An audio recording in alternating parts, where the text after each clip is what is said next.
Vini bianchi più aromatici e meno acidi, vini rossi più morbidi e rotondi. Le piogge tanto attese sono arrivate sui vigneti, in alcuni casi però troppo tardi. La vendemmia 2012 sarà ricordata per un netto calo di produzione in certe aree, ma anche per una qualità dei vini molto elevata, secondo le previsioni del nord-est raccolte da Veneto Agricoltura. Un po' di preoccupazione logicamente per la quantità, che è notevolmente più scarsa rispetto agli altri anni, però un'ampia soddisfazione perché è stata almeno sopperita dall'altissima qualità dei nostri vini.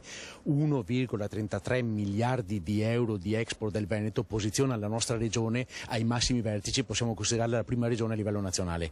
Respinta da Veneto Agricoltura la proposta di risarcimenti, meglio investire in bacini idrici a disposizione dei consorzi. In Veneto le uve bianche prodotte saranno il 15% in meno, le rosse il 10%, ma in alcune aree andrà peggio. Colli Iberici e Padovano è quello che piange più di tutto, un meno 50% a livello di quantità. Quella invece che è andata meglio di tutte in contrapposizione è la zona del Veronese però che è soprattutto fortemente irrigata.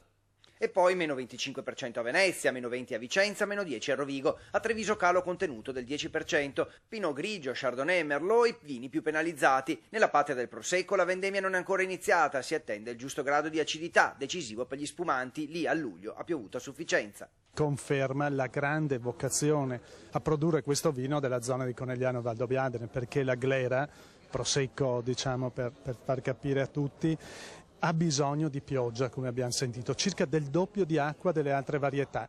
Male in Friuli Venezia Giulia, con un meno 25-30% rispetto alla media degli ultimi 10 anni, non accadeva dal 2003. Il problema è in collina, dove non esistono gli impianti di irrigazione e la siccità ha colpito duro.